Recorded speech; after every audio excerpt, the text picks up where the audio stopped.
మీరు మేము అవతల వాళ్ళనంటే మాయి తీసేయండి. మేము ఆరాధిస్తున్న దేవుణ్ణి అవతల వాళ్ళంటే వాళ్ళ పోస్టులు కూడా తీసేయండి. మేము మా సంబంధులు, మా బిడ్డలు, మా సహోదరులు, మా బ్రదర్సు అవతల వాళ్ళని కించపరిచే వ్యాఖ్యలు ఏమైనా చేసి ఉంటే తీసేయండి. దాంతోపాటు మాకు వ్యతిరేకంగా యేసుక్రీస్తు ప్రభుని అవమానకరంగా మాట్లాడుతూ అవతల వాళ్ళు పెట్టినటువంటి పోస్టులు తీసేయండి. రెండు తీసేయండి. ఒకవేళ ముస్లిం సోదరులకు సంబంధించి కూడా ఏమన్నా ఉంటే అవి కూడా తీసేయండి. అలాంటి వాటిని ఛాన్స్ ఇవ్వద్దు. అప్పుడే మత సంబంధమైన విద్వేషాలు కాస్త అణిగి సామరస్యత, కాస్త సమాధానకరమైన వాతావరణం ఉంటుంది. అందరూ కాస్త ప్రశాంతంగా ఉంటారు. రోడ్డు మీదకి వచ్చి తగాదాడుకుంటున్నారు. ఒకడు అన్నాడు ఇంకొకటితో, చాలామంది వెధవలు ఉన్నారు కానీ నీలాంటి వెధవ లేడురా అని ఒకడు అన్నాడు ఎదుటోడిని. నువ్వు అంతకంటే పెద్ద ఎదవరా అన్నాడు వాడు, అవతలాడు. వెంటనే ఈడన్నాడు, కుక్కనయవరా నీకంటే అన్నాడు వీడు. వెంటనే వాడన్నాడు, కుక్క కాదురా నీకంటే పందినయం అన్నాడు వాడు. ఎందుకు బతుకుతున్నావురా, నీలాంటి వాళ్ళు ఎందుకురా భూమి మీద అన్నాడు వీడు.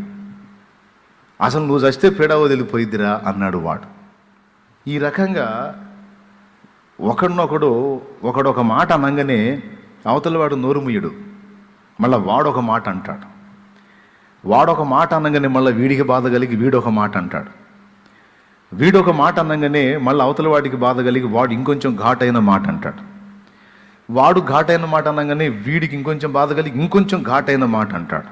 ఈ విధంగా బజారు గొడవల దగ్గర నుంచి పబ్లిక్లో రకరకాల గొడవలు మనకు తెలుసు. అవునా కాదా? ఒకడొక మాట మాట్లాడితే నోరుజారి ముందు మిగిలి మాట్లాడాడు అనుకో, ఆ మాటను తీసుకొని అవతల వాడు మళ్ళీ మాట్లాడాడు అనుకో, వీడు ఆగుతాడా? ఆగడు. మళ్ళా వీడొక మాట అంటాడు. పోనీలే వెధవా అన్నాడు, ఇంకెందుకు వదిలేద్దామని వీడు ఊరుకుంటాడా? నేనెందుకు ఊరుకుంటానురా అని వీడొక మాట అంటాడు. వీడన్న తర్వాత వాడాగుతాడా? వాడొక మాట. వీడాగుతాడా? వీడొక మాట. ఇక వాడొక మాట, వీడొక మాట, వీడొక మాట, వాడొక మాట. ఇప్పుడు ఏం జరుగుతుందంటే ఈడి పక్కన వాళ్ళందరూ ఇటు చేరతారు, వాడి పక్కన వాళ్ళందరూ అటు చేరతారు. ఇద్దరి దగ్గర స్టార్ట్ అయిన ఈ గొడవ గ్రూపు తగాదాలకు దారితీస్తుంది, గుంపు తగాదాలకు దారితీస్తుంది.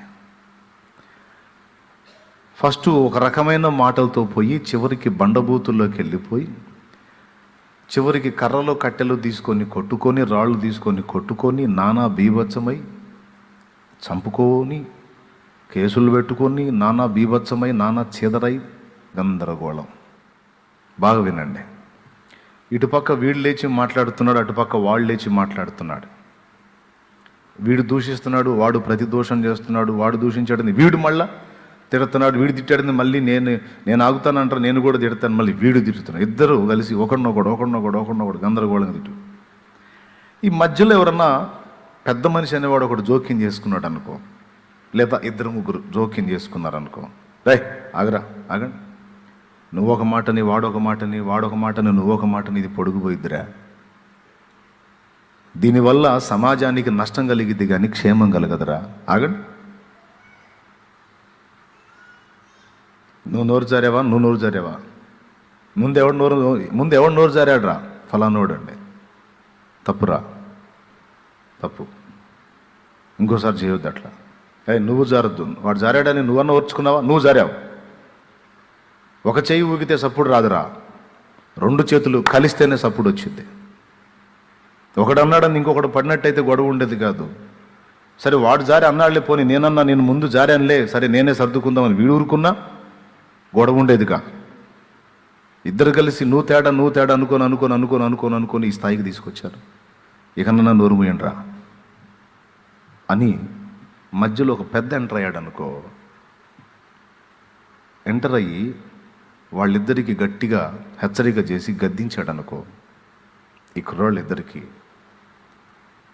కొట్లాట కొనసాగిద్దా, ఆగిపోయిద్దా? గ్రూపు తగాదాలు, గుంపు తగాదాలకు వెళ్ళిద్దా?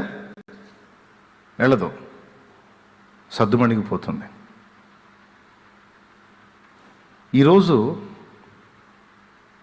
మిగిలిన దేశాల సంగతి పక్కన పెట్టేద్దాం, మన దేశం మిగిలిన రాష్ట్రాల సంగతి పక్కన పెట్టేద్దాం. ఆంధ్ర రాష్ట్రం విషయం తీసుకుందాం, తెలంగాణ విషయం తీసుకుందాం. తెలంగాణ, ఆంధ్ర రెండు తెలుగు ప్రజలు ఉన్నటువంటి రాష్ట్రాలు. తమిళనాడు, కర్ణాటకలో కూడా కొంతమంది తెలుగు ప్రజలు ఉన్నారు. అయితే ఎక్కువ శాతం తెలుగు ప్రజలు మొత్తంగా ఉంది ఈ రెండు రాష్ట్రాలు, తెలుగు రాష్ట్రాలు.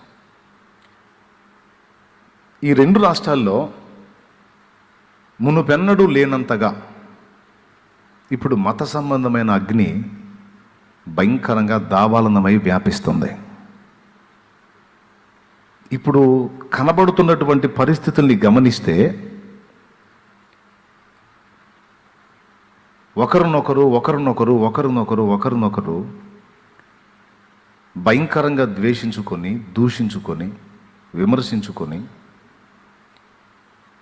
ఫోనుల్లో ఒక మత సంబంధి ఇంకొక మత సంబంధిని, లేకపోతే ఇంకొక విశ్వాస సంబంధిని ఫోన్ చేసి భయంకరంగా తిడతాడు. అలాగే అవతలవాడు కూడా, వీడు 10 మాటలు అంటే 2 మాటలను అంటాడుగా, అవతలవాడు కూడా ఏదో 2 మాటలు జారుతూ ఉన్నాడు. ఒకరినొకరు భయంకరంగా దూషించుకొని చండాలం అయిపోయి చివరికి ఏ స్థితికి వచ్చేసిందంటే, ఇది పట్టణాలు, పల్లెలు మాత్రమే కాకుండా మారుమూల గ్రామాల్లో కూడా ఈ వైషమ్యం ప్రారంభమైంది. బజారులు, వీధులు, మారుమూల గ్రామాల్లో అన్న తేడా లేకుండా అన్ని ప్రాంతాలలో ఈ మత సంబంధమైనటువంటి అగ్ని రగులుకుంది. ఇలాంటి ప్రమాదకరమైనటువంటి వాతావరణం రాష్ట్రంలో ఏర్పడుతున్నప్పుడు సహజంగా రాష్ట్ర గవర్నమెంటు దీని మీద దృష్టి నిలపాలి. అర్థమైందా? అన్నదమ్ములు ఇద్దరు కొట్టుకుంటుంటే రాష్ట్ర గవర్నమెంటు పెద్దన్న పాత్ర పోషించాలి. ఏ పాత్ర? చిన్నోళ్ళు ఇద్దరు కొట్లాడుకుంటే రాష్ట్ర గవర్నమెంట్ పెద్దన్న పాత్ర పోషించి, రాయ్ ఏంట్రా మీరు చూస్తూ ఉంటే పెద్ద పొడుగు వెళ్ళిపోతున్నారు, ఏం చేస్తున్నారు మీరు? నీ పని నీకు అప్పచెప్పాను నువ్వు చేసుకో, నీ పని నీకు అప్పచెప్పాను నువ్వు చేసుకో. ఒకడినొకడు ఇట్లాగ రివర్స్ అయ్యారంటే మర్యాదగా ఉంటుందని పెద్దన్న గద్దించి సర్ది చెప్తే తమ్ముళ్ళు ఇద్దరు లోపడతారు. అరే అన్న కోపం వచ్చింది, అన్న కోపం వస్తే ఇద్దరిని కలిపి కొడతాడు. ఎందుకు వచ్చిన గొడవ? అన్న కోపం రానంత వరకు ఎరా మనం, అన్న కోపం వచ్చిందంటే ఇద్దరిని కలిపి కొడతాడు. ఎందుకు వచ్చిన గొడవ? మనం మన పనుల్లో, మన హద్దుల్లో మనం ఉందామని తమ్ముళ్ళకి చిన్నవాళ్ళు కదా, పెద్దన్నకి భయపడి ఎవడి పని వాడు చూసుకుంటారు. ఇప్పుడు రాష్ట్ర గవర్నమెంటు ఇది కానీ, లేదా తెలంగాణ గవర్నమెంట్ కానీ ఈ మత సంబంధమైనటువంటి వివాదాలు రేపుతున్న వారిని, రేగుతున్న వారిని ఒకరిని కేటాయించటం అని కాదు, అది 2 అయినా 3 అయినా ఎన్ని మతాలైనా వైషమ్యాలు రగిలించి సినిమా చూసేవాళ్ళు కొంతమంది ఉన్నారు. నిప్పు పెట్టి అవి తగలబడుతుంటే సినిమా చూసేవాళ్ళు కొంతమంది ఉన్నారు. వాళ్ళు తెర వెనకుంటారు, తెర మీదకి రారు. బా వేసామరా అగ్ని రగులుకుంటుందిరా, ఇక వాళ్ళే కొట్టుకు సత్తారా. ఈ నోడు తిట్టి వాడు నీడి తిట్టి, ఈ నోడు తిట్టి వాడు నీడి తిట్టి, ఈ విమర్శల వ్యవహారం, వాడిని వీడు విమర్శించి వీడిని వాడు విమర్శించి, వాడిని వీడు విమర్శించి వీడిని వాడు విమర్శించి, నువ్వు తేడా అంటే నువ్వు తేడా, నువ్వు అట్రా అంటే నువ్వు ఇట్రా, నువ్వు అట్రా అంటే నువ్వు ఇట్రా, ఈ తంతు కొనసాగినంత వరకు సమాధానం ఉండదు. చివరికి ఇలా కొనసాగి కొంతమందికి కనుల విందైతే, కొంతమందికి వీణుల విందైతే, కొంతమందికి భవిష్యత్తులో ఘోరమైన ప్రాణ నష్టాలు కూడా జరిగే అవకాశం ఉంది. నేను చెప్పేది ఎంతమందికి అర్థమవుతుందో కాస్త వివేకం కలిగిన వారికి అర్థమైద్ది, ఆవేశపరులకు అర్థం కాదు. మనం తీస్తున్న దారి, మనం వేస్తున్న అడుగు టోటల్గా ఎలాంటి ప్రమాదానికి తీసుకెళ్తుంది సమాజాన్ని అనేది గ్రహింపు ఆవేశపరులకు అర్థం కాదు. కాస్త ఆలోచించాలా. ఇప్పుడు నేను కొన్ని సంవత్సరాలుగా గమనిస్తున్నా, చాలా క్లియర్గా అర్థమవుతుంది. కొంతమంది విషబీజాలు నాటారు. ఆంధ్ర రాష్ట్రంలో, తెలంగాణలో ఎప్పుడు నాటారులే, ఆంధ్ర రాష్ట్రంలో ఈ మధ్యకాలంలో నాటారు. ఫలితంగా చిన్నగా అగ్ని రగులుకుంటుంది. రగులుకొని ఇప్పటికైతే ఒకరినొకరు ద్వేషించుకునే స్థాయికి వచ్చారు. భవిష్యత్తులో కొట్టుకునే స్థాయికి వచ్చి ఇంకా కొద్ది రోజుల తర్వాత ఒకరినొకరు చంపుకునేటువంటి స్థాయికి వెళ్ళిపోతారు. ఎప్పటి నుంచో జరుగుతుంది, కానీ రాష్ట్ర గవర్నమెంట్లు, రాష్ట్ర ప్రభుత్వాలు దీని మీద అసలు దృష్టి పెట్టలా. ఫేస్బుక్లోను, యూట్యూబ్లోను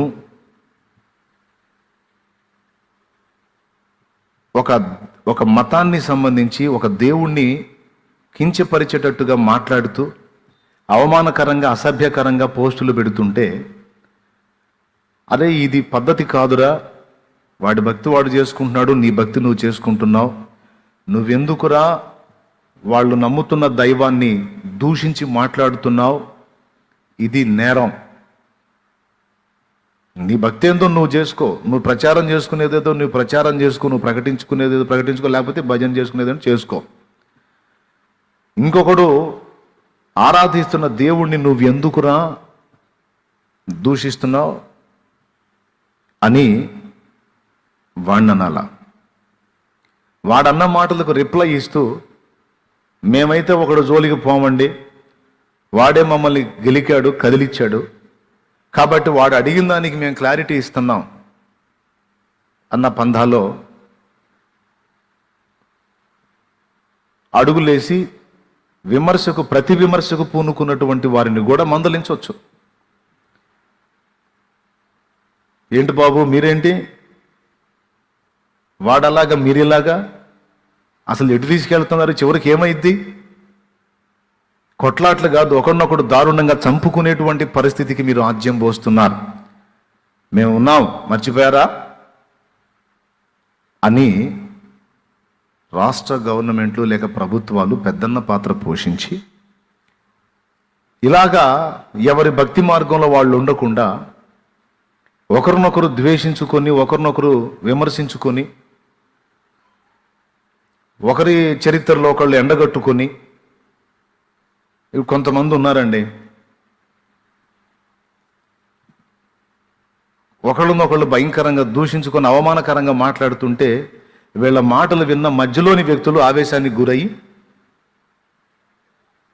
కొన్ని ప్రదేశాల్లో ఇప్పటికే బీభత్సం స్టార్ట్ అయింది. కొంతమందికి తెలియట్లేదు, కానీ ఆల్రెడీ పబ్లిక్లో తిరుగుతూ ఉన్నాం మేము. నాతో పాటు ఉన్న దైవ జనాంగం కూడా కొన్ని ప్రదేశాల్లో గమనిస్తూ ఉన్నారు. బోల్డ్ అనే ఆధారాలు నా దగ్గర ఉన్నాయి. ఇట్లాంటి ఇష్యూస్, ఈ విధమైన అల్లర్లు ఎక్కడెక్కడ జరుగుతున్నాయి ఏంటనేది మొత్తం సేకరించి మొత్తం ఆధారాలు కూడా దగ్గర పెట్టుకున్నా నేను.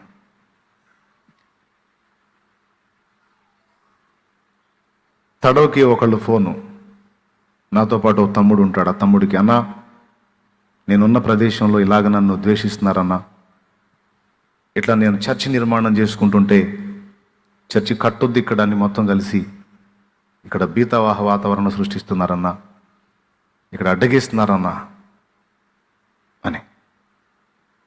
మరికొన్ని ప్రదేశాల్లో ఇట్లాగ అందరూ కలిసి నన్ను బెదిరిస్తున్నారన్నా, ఇక్కడ నుంచి వెళ్ళిపోమ్మని భయపెడుతున్నారన్నా, నా భార్యను బెదిరించారు, నన్ను బెదిరించారని ఒక తమ్ముడు. నాదెండ్ల అనే ప్రాంతంలో ప్రేయర్ టవర్ ఒకటి ఏర్పాటు చేసుకొని ప్రార్థన చేసుకుందామని ఒక చిన్న షెడ్ వేసుకుంటే, ఆ షెడ్డు ప్రారంభించకుండా, అందులో ప్రేయర్ చేయకుండా మొత్తం అంతా ఖర్చు పెట్టి మొత్తం అంతా రెడీ చేసుకొని, అది నాకు తెలిసి ఒక 45-50 అడుగుల పొడవు ఉంటుంది, ఒక 25 నుంచి 30 అడుగుల వెడల్పు ఉంటుంది. ఓ మందిరంలాగా వేసుకున్నారు ప్రార్థన చేసుకుందామని. తెర మీదకు వచ్చి ఆపల, తెర వెనకుండి సామవేద దండోపాయాలన్నీ ఉపయోగించి ఎక్కడ ఏ విధంగా చిక్కకపోయేసరికి ఆ పొలం రికార్డ్స్ దగ్గరికి వెళ్ళి అక్కడి నుంచి దాన్ని బయటికి లాగి ఆ పొలం దగ్గర గలిబిలి పెట్టి వాళ్ళు వేసుకున్న ప్లేస్ దగ్గర వివాదాన్ని లేపి ఇప్పుడు దాదాపు 6-7 నెలలుగా అది అట్లా మొత్తం రెడీ అయిపోయి ప్రారంభించకుండా అలాగా ఆగిపోయింది.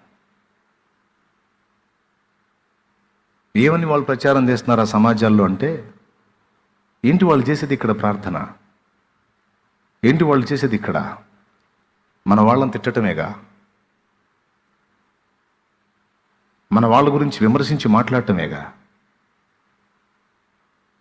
అని ఒకరికొకరు చెప్పుకొని అక్కడ మొత్తం రెడీ అయిపోయిన పనిని చెడగొట్టారు.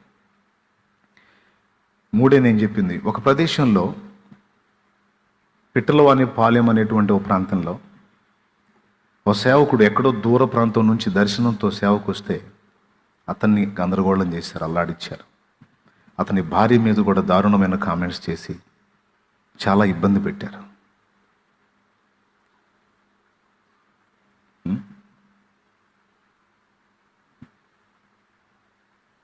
బొల్లాపల్లిలో ప్రార్థన చేసుకుంటున్న సుబ్బరావమ్మ అనేటువంటి వృద్ధురాలు, దాదాపు 60 ఏళ్ళ పైన ఉన్న వయసున్న స్త్రీని అతి కిరాతకంగా మంచం కోడుతో తల మెదడంతా చింది గోళ్ల మీద పడేంతగా కొట్టి చంపారు. మాచర్ల దగ్గర గురజాల ప్రాంతంలో కోటిరెడ్డి అనేటువంటి సువార్థికుణ్ణి గొడ్డలతో అతి కిరాతకంగా నరికారు. ఇప్పుడు ఎందుకంత ద్వేషం? ఆ పరిస్థితి ఎందుకు వచ్చింది? అసలు చాలా సామరస్యంగా వెళితేనే అంత దుర్మార్గాలు జరిగితే, పాయింట్ గమనించాలి, చాలా సౌమ్యంగా సామరస్యంగా సువార్త ప్రకటిస్తూ ఇతరులను గౌరవిస్తూ వ్యవహరిస్తేనే అంత దుర్మార్గాలు జరిగితే, ఇక పరస్పర విమర్శలకు దిగి తీవ్ర స్థాయిలోకి వెళితే మరి ఎక్కువ దుర్మార్గాలు జరిగే అవకాశం లేకపోలేదు. కాబట్టి ఇప్పుడు రాష్ట్ర ప్రభుత్వాలు జోక్యం చేసుకోవాలి. ఖచ్చితంగా ఇది ఎప్పుడో చేసుకోవాలి. కానీ వాళ్ళకు ఉండేటువంటి బిజీ పనులు, వాళ్ళకు ఉండేటువంటి ఒత్తిళ్ళు వాళ్ళకు ఉంటాయి. కానీ ఖచ్చితంగా గవర్నమెంట్ వారు ఈ విషయంలో చిత్తశుద్ధి కలిగి వ్యవహరించాలి. వాళ్ళు ఏం చేయాలంటే పెద్దన్న పాత్ర పోషించి ఎవడి భక్తి వాడు చేసుకోండి, ఎవడి క్రమంలో వాడు ఉండండి, ఎవడి మనసుకు తోచిన విశ్వాసాన్ని వాడు అనుసరించండి, ఎవరి అంతరాత్మ ప్రబోధానుసారం వాళ్ళు నడుచుకోండి. అంతేగాని ఒకడు నమ్ముతున్న విశ్వాసాన్ని మరొకడు విమర్శించటం అనే ప్రక్రియ మానేయండి. లేకపోతే చట్టపరమైన చర్యలు మేము తీసుకుంటాం, ఇది ఖచ్చితమైన ఆజ్ఞ అని కాస్త యూట్యూబ్లోకి తొంగి చూసి ఎవరెవరు ఎంత వరస్ట్గా మాట్లాడి ఎంత భయంకరంగా ఎన్ని రకాలుగా పోస్టులు పెట్టుకొని అవి చూసిన సామాన్యులు ఎంత భయంకరంగా ఒకరినొకరు ద్వేషించుకొని చివరికి ఏ స్థాయికి వెళ్ళిపోయే ప్రమాదం ఉందో రాష్ట్ర ప్రభుత్వం కాస్త మనసు పెట్టి వాటిని చూసి, అలా ఇతరులు అభ్యంతర పడేటువంటి పోస్టులు ఒకరినొకరు విమర్శించుకుంటూ అందులో దేవుడి ప్రస్తావన తీసుకొచ్చి ఆ దేవునికి సంబంధించినటువంటి విమర్శలు ఏవైతే పోస్టులు ఉన్నాయో వాటన్నిటిని కూడా తీయించేసేయాలి. రాష్ట్ర ప్రభుత్వం జోక్యం చేసుకొని ఇట్లా ఒకరి మీద ఒకరు విమర్శించుకుని ద్వేషించుకునేటువంటి అందులో దేవునికి సంబంధించిన విమర్శలు ఏవున్నా సరే మొత్తం తీసేసేయాలి. ఇందులో పరమత ద్వేషం లేదు, పరమత విమర్శ లేదు. వారి వారి వారి యొక్క విశ్వాసాన్ని వారు చాటి చెప్పుకున్నారు, ప్రాబ్లం లేదు అన్నయ్య ఉంచి ఈ వ్యతిరేక భావాలను రెచ్చగొట్టే విషయాలు ఏవైతే ఉన్నాయో వాటన్నిటినీ, అవి 2 మతాలు కావచ్చు, 3 మతాలు కావచ్చు, 4 మతాలు కావచ్చు, క్రిస్టియన్ కావచ్చు, ముస్లిం కావచ్చు, హిందూ కావచ్చు, ఎవరి మీద ఏ విధమైనటువంటి విమర్శతో పోస్టు పెట్టినా అవన్నీ కూడా గవర్నమెంట్ జోక్యం చేసుకుని నీ దేవుని గురించి నువ్వు చెప్పుకో, నీ దేవుని గురించి నువ్వు చెప్పుకో, వేరేవాడు ఆరాధిస్తున్న దాన్ని విమర్శించే హక్కు నీకు లేదు. ఇతర విశ్వాసాలని ఎవరికి ఇష్టమైన భక్తి మార్గంలో వాళ్ళు ఉంటారు. ఇతరులు నమ్ముతున్నటువంటి దేవుణ్ణి మరొకడు దూషించకుండా, విమర్శించకుండా, అలా చేసిన వాని విషయంలో చట్టపరమైన చర్యలు తీసుకోబడతాయని ఈ విషయాన్ని సీరియస్గా తీసుకోకపోతే ఖచ్చితంగా భవిష్యత్తులో మరి రాష్ట్రాల పరిస్థితి ఈ మతాలను బట్టే భయంకరమైనటువంటి పరిస్థితుల్లోకి వెళ్ళే అవకాశం ఎంతైనా ఉందని ఏదో మాకున్న ఆలోచనలో, మాకున్న జ్ఞానంలో మేము గుర్తించి కొంచెం మీరు జోక్యం చేసుకొని ఈ విషయంలో కాస్త దృష్టి నిలిపి ఈ ఈ ఈ ఈ పరస్పర విద్వేషాలు, విమర్శలు, దూషణ, ప్రతిదూషణలు ఇవన్నీ కూడా మీరు అరికట్టాలని మీకు విజ్ఞప్తి చేసుకుంటా ఉన్నాం, ప్రేమపూర్వకంగా తెలియజేసుకుంటా ఉన్నాం. ఖచ్చితంగా ఈ విషయంలో మీరు మాకు సపోర్ట్ చేయండి అని మేము అడగం.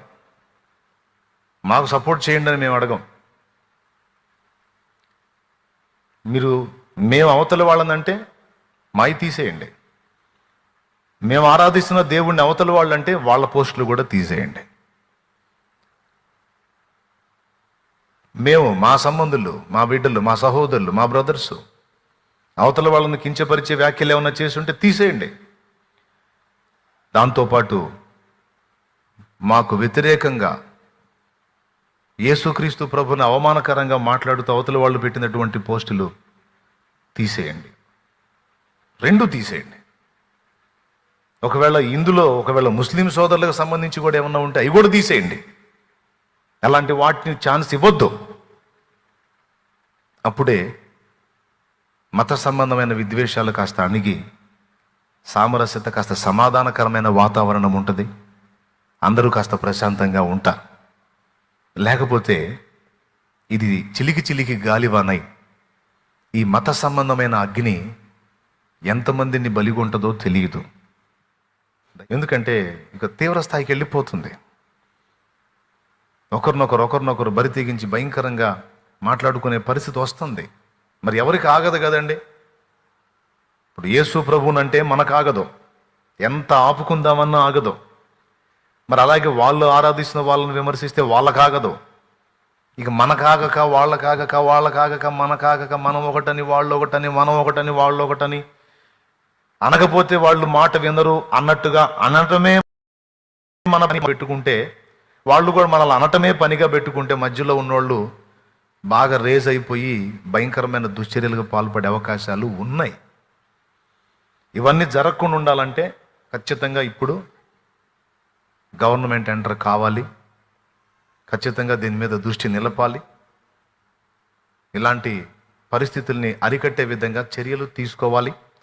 రాజ్యాంగం ఇచ్చినటువంటి హక్కు ప్రకారం ఎవరి ఇష్టమైనటువంటి భక్తి మార్గాన్ని అంతరాత్మ ప్రబోధానుసారం వాళ్ళు నెరవేర్చుకునేటట్టు, చేసుకునేటట్టు ఎవరికి వాళ్ళకి వీలు కల్పించేటట్టు వారు జోక్యం చేసుకోవటానికి మనం ప్రార్థన చేయాలి. ఇది సబబు అని ఎంతమందికి అనిపించింది? ఇప్పుడు నా సహోదర సోదరులు, సేవకులు, దేవుని కొరకు ఆసక్తి కలిగిన వాళ్ళు, చిన్నలు పెద్దలు అందరికీ కూడా ప్రేమపూర్వకంగా వందనాలు చేసి ఇలాంటి కార్యాన్ని తలపెట్టుకొని, ఇలాంటి పరిస్థితులు మాకు వద్దు సార్, దయచేసి మా విషయంలో మీరు జోక్యం చేసుకోండి, వాళ్ళ విషయంలో కూడా జోక్యం చేసుకోండి, ఈ వైషమ్యాలు వద్దు, మాకు ప్రశాంతతని ఇవ్వండి అని అందరం కలిసి అడుగుదాం. అవసరమైతే ఈ విషయంలో స్టెప్ తీసుకోవటానికి నా సోదరులు, సేవకులు అందరూ కూడా కొంచెం ఆలోచన చేయాలని ప్రేమతో తెలియజేస్తా ఉన్నా. కొంతమంది పెట్టినటువంటి చిచ్చు ఇది.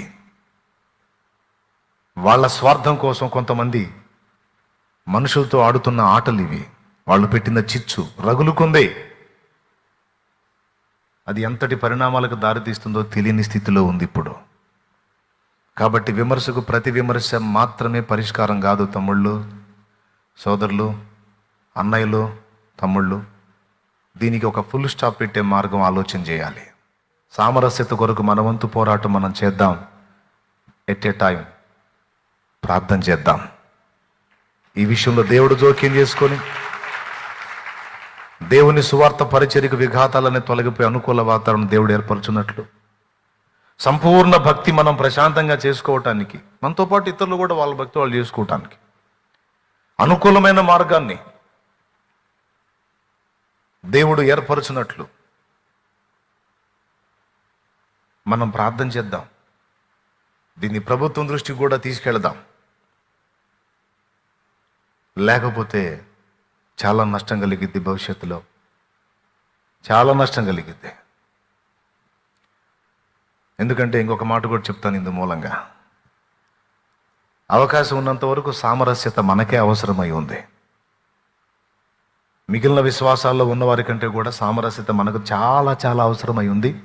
సౌమ్యత, సాత్వికం, సాధుత్వం, సాత్వికం మనకే ముఖ్యంగా ఎక్కువ అవసరమై ఉంది. ఎందుకో చెప్తా.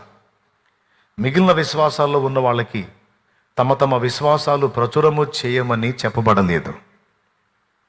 మళ్ళీ చెప్తున్నా, మిగిలిన ఇతర విశ్వాసాల్లో ఉన్న వారికి, ఇతర మతాల్లో ఉన్న వారికి తమ తమ విశ్వాసాలు ప్రచురము చేయమని చెప్పబడలేదు. కానీ మనకి దేవుడిచ్చిన ఆజ్ఞ, సర్వలోకమునకు వెళ్ళి సర్వ సృష్టికి సువార్త ప్రకటించండి.